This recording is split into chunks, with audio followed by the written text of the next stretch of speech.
Hello guys. Sorry. Well, my apologies for the long delay between updates. This weekend has been quite a bit hectic.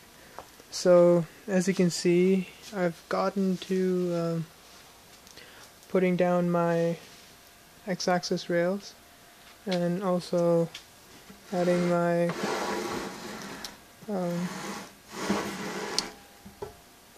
gantry and the carriage assembly for the gantry. So I have to say these were a pain. I put in a good weekend just in alignment. So, and these brushes, they're so stiff. I understand why they're stiff, but I'm just saying is that they're so stiff and in constant contact that they are impeding the natural movement of this gantry, especially when it comes to bolts. As you can see that it's every time it encounters a bolt that this kind of jerks. So I might just remove them. Of course, I've Loctited every bolt there is. A lot of alignment came into play, especially if you look at some of the awful job I did. If you can see that would be from the bolt. If you can see this, let me pull out a bit. So this was crap grease. This was from that bolt that holds the bearing on the carriages. That came in direct contact and just literally gouged into the aluminum on that end. So, and on this end too. So what I should have done was, because what I had done was I tightened these down. I aligned it as best as I could, but not with respect to the carriage assembly itself or the risers themselves. So what ended up happening was that because the alignment is a bit different on each side, it gouged into the aluminum, and that gave me a few problems. I didn't realize what was happening until I looked. Thankfully I had help, and a friend spotted it for me. So what I ended up doing was that I undid all the bolts, and then I tightened one end down and put on the carriage assembly, and then I moved it over to that end and made sure that it has free movement. Then I moved it all the way to the other side, and I then made sure that I have enough space between both carriage bolts, or sorry, the bolts holding the bearings in place. And then I moved it back a little bit so it was up to here, and then made sure that I still have enough alignment, and then carefully tightened down this nut that anchors this rail down. So everything is thread locked. I really had to start using that word thread lock, not Loctited. That doesn't make any sense. I ended up running out of the little gel, like a little glue stick looking thread lock, so I bought this. This is, I would say, far better because it's liquid, a lot more like it's liquid and not a gel, so it kind of gets into the threads easier. So I did the same procedure on that side. So, and I made sure both have by feel. I don't have a little, I don't know what they call it, force gauges, where you have a little, you hook onto something and you pull and it tells you the force in kilograms, or sorry, yeah, in kilograms or newtons sometimes, that how much force it takes to pull or push an object. So I made sure by feel that they both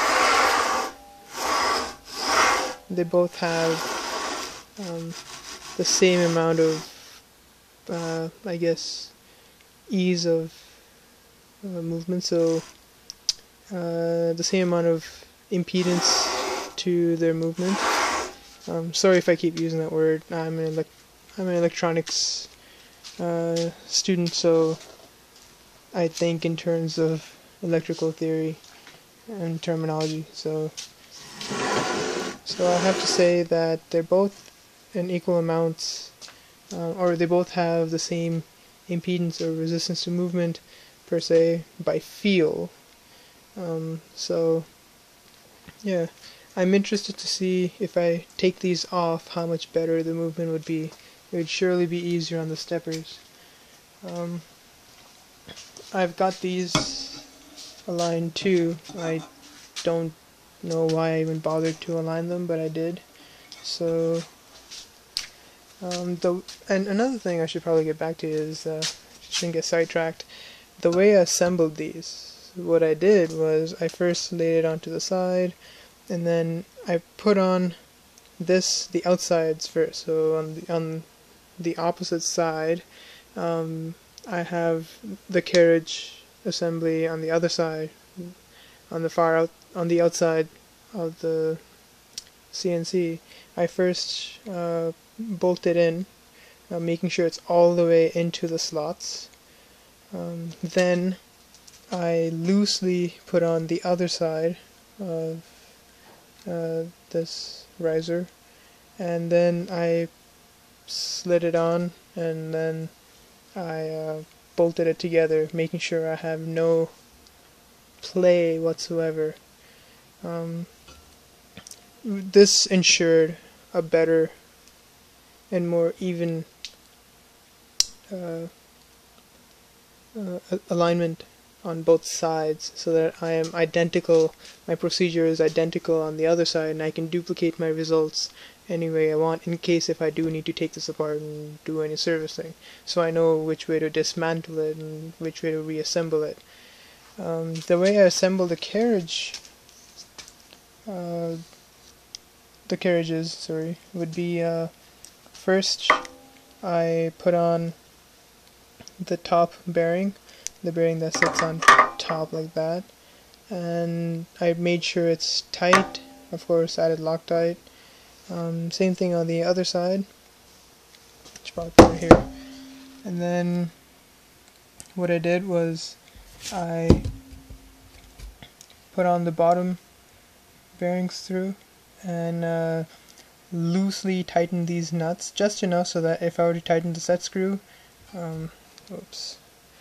if I were to tighten this set screw, the bearing will move up and down, or the bolt that carries the bearing will move up and down.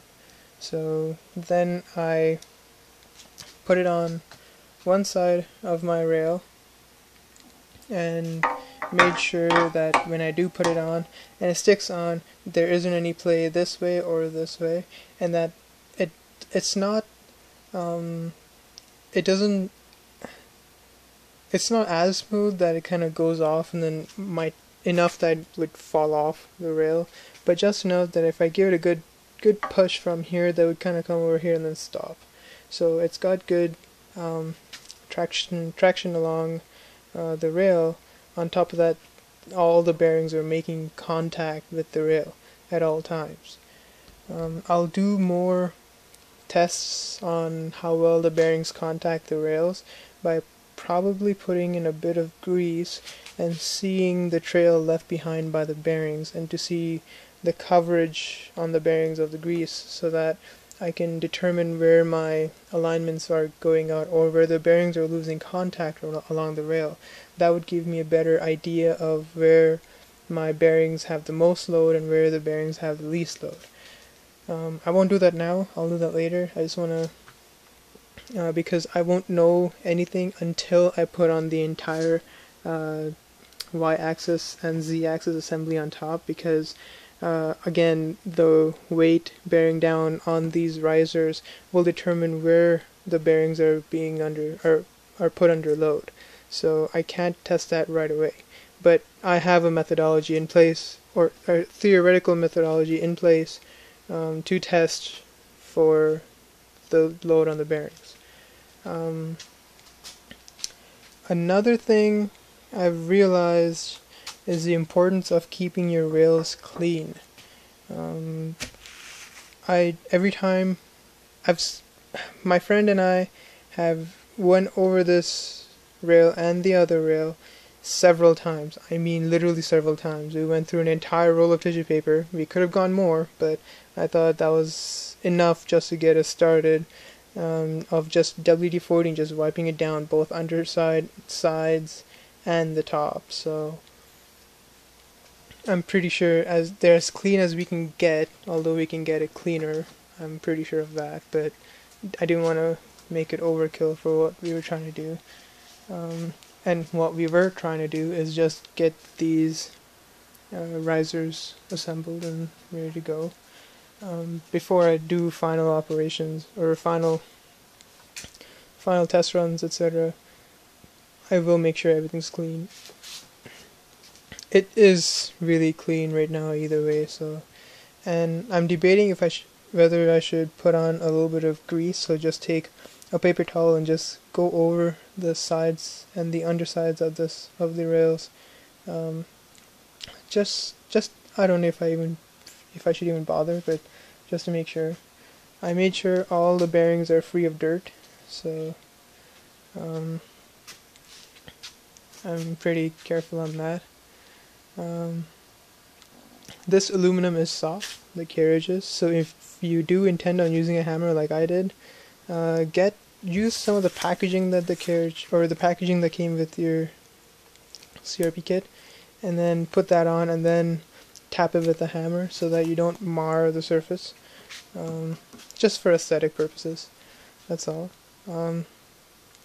If you guys have other suggestions on whether what should I replace these with, because I'm not kidding, yes, it's got a lot of downforce on the rail, which is causing, like, it needs quite a bit of, it's not going to be significant on the steppers or servos. I don't know what I'm going to be using, but still I would like to have it as free rolling as possible and get rid of any resistance this thing encounters, because I mean, I don't know, these are on pretty tight, so I mean the brush, so I might just take this off and see how that goes. I don't know what kind of cooling I'm going to end up doing, so if it's going to be that mist thing or the spray or the flood cooling, but that I don't know. I'm still in the process of deciding on that. I also picked up I would say a deflection meter or a dial test indicator. I don't know what you guys call it, but I picked it up with the base for 48 Canadian from Princess Auto. I have not tested this for its how accurate it is, but I'll test that later. Came with the magnetic base and everything, so it should come in handy soon. What else? Well, I haven't talked about this. This is my old let me put this up. This is my old desktop. I had a graphic card go bad on this, which caused an insane amount of instability, so I took this offline and just replaced everything because I don't know what condition the motherboard was in, and I did not want to ruin more parts. But I do still have, what is this, 1 gig of RAM, so sorry, 2 gigs of Sly RAM. I guess I just need a graphic card to run this thing. I don't know if this thing works or not, but and I plan on having some Mesa cards on here. More in particular the 6i25 or whatever the PCIe slots are. So I know I have PCI slots. I would rather go with the PCIe rather than the PCI, because in case if this is not working or this motherboard is not working, I can easily switch over to a new motherboard. I mean, I can build a nice PC for under 500, so that's always an option. So that's why I'm leaning towards the PCIe. I guess that's all I have for now. If I forget, I'll probably make another video. So if you guys have any questions, concerns, comments, criticism, anything, let me know on the YouTube comments or on the CNC zone forum on my build thread. So yeah, thanks for watching. Have fun, guys. See ya.